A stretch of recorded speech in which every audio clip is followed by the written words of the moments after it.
Après le drame, l'heure est de préparer la reconstruction. Les citoyens ayant perdu leur domicile percevront une indemnité selon le chef du gouvernement marocain. Il s'agira d'une contribution à la reconstruction des logements détruits par le séisme d'Al Haouz.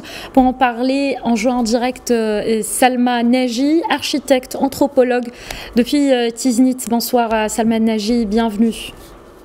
Bonsoir Lella. Bienvenue Madame, nous avons assisté à un élan plutôt de solidarité indescriptible au Maroc. Tout le royaume est mobilisé aujourd'hui pour porter assistance aux populations sinistrées dans les régions touchées par le séisme. Mais le plus grand défi aujourd'hui est la reconstruction. Justement, comment reconstruire ces zones sinistrées à votre avis ? On a un territoire de haute montagne complexe, avec des vallées profondes. Je crois qu'on a chaque territoire qui doit être construit dans ses spécificités.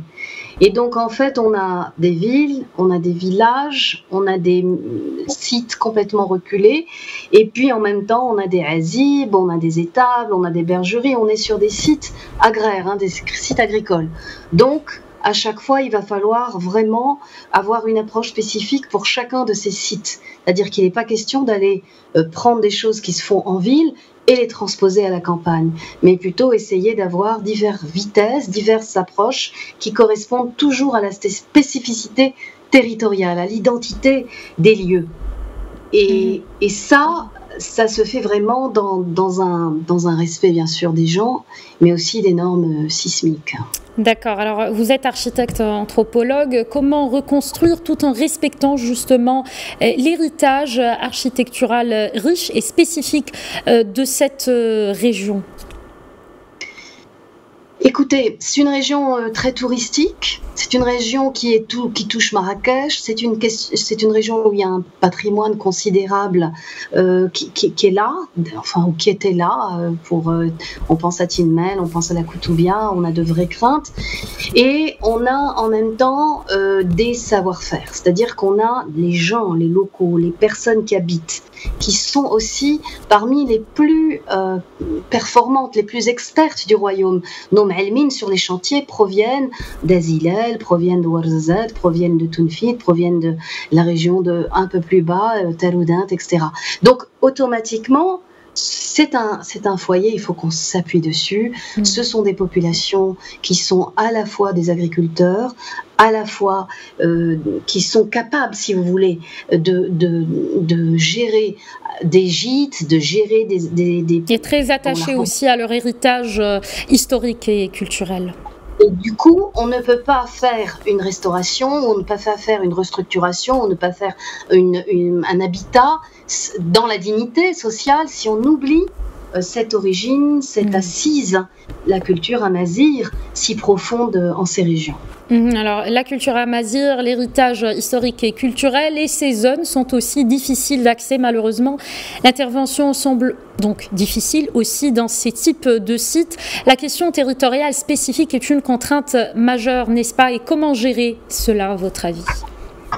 Alors, on a, ils ont travaillé dans des conditions extrêmement douloureuses, extrêmement délicates. En plus, on a des craintes de pluie, donc il faut aller encore plus vite. Mais ça nous fait prendre conscience que la question du paysage est au cœur de ces territoires aussi, et que ça doit être vraiment une spécificité. Il faut garantir des paysages résilients, c'est-à-dire qu'on ne peut pas construire comme ça en oubliant. Je vous ai parlé des revenus agricoles, mais en oubliant aussi que tout est fait pour que quand l'eau arrive, on la draine vers de l'irrigation ou on évite qu'il y ait une accumulation. Donc dans cet esprit de reconstruction, à mes yeux, quand je vois tous ces gravats, je me dis il y a une chose aussi pertinente à faire sur les parties qui sont de la tradition, construit Beldi. Il faut absolument récupérer aussi un second stade qui ne sera pas le stade de la survie. Il va falloir récupérer les bois, récupérer aussi tout ce qui peut permettre de construire et ne pas s'interdire de construire en matériaux locaux. Donc ça, ça se prépare. Ça se prépare et ça se prépare aussi en identifiant les zones qui vont recevoir prioritairement cela. Donc il y a des bâtiments encore construits, encore là. Il y a des bâtiments qui vont nécessiter d'être rasés. Il y a des bâtiments qui sont dans un état de ruine très très avancé. Donc classer tout ceci et ensuite voir quelle est la démarche pour tâcher d'en faire un habitat de la dignité, c'est la difficulté. Alors, vous avez parlé tout à l'heure des Ma'almines de la région. Comment justement mobiliser cette main-d'œuvre locale pour relever ce défi, un grand défi donc, auquel fait face le Maroc aujourd'hui? Et pourquoi c'est important justement de le faire pour préserver cette identité architecturale de la région de l'Haouz? On est sur des zones climatiques des extrêmes. C'est la haute montagne, il fait très froid l'hiver. D'ailleurs, les gens doivent se préparer le plus vite possible à ça. Dans 15 jours, 3 semaines, il va commencer à faire froid. Et puis, l'été, il fait chaud. Donc, il ne faut pas s'interdire les matériaux locaux parce que ce sont les matériaux locaux qui nous permettent d'avoir la garantie de confort thermique.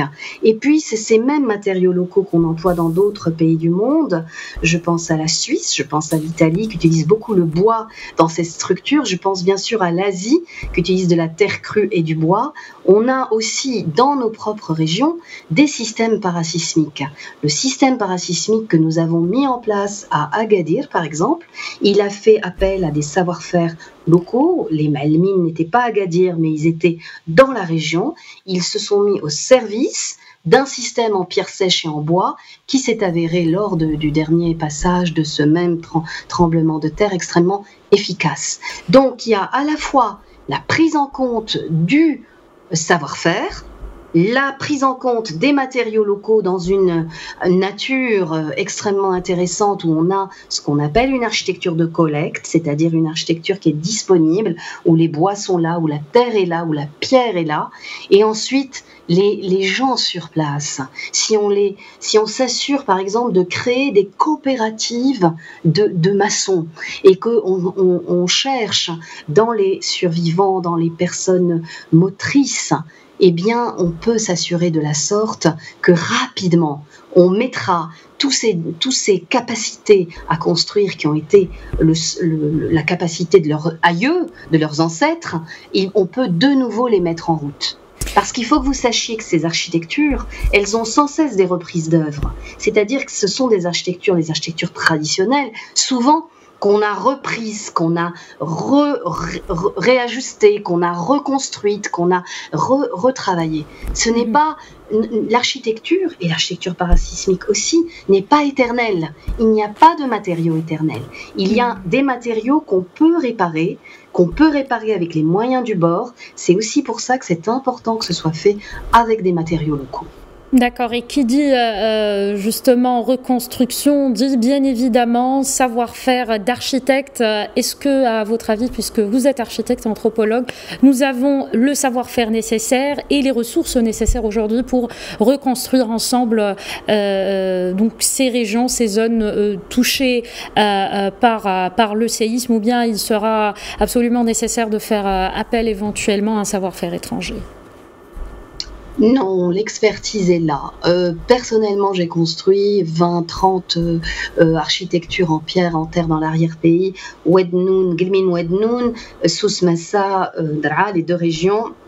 Donc dans 5 ou 6 provinces, et il y a eu à chaque fois, je peux vous dire qu'aujourd'hui il y a une douzaine d'entreprises très performantes sur les zones dont je parle, et il y en a peut-être une centaine dans le royaume.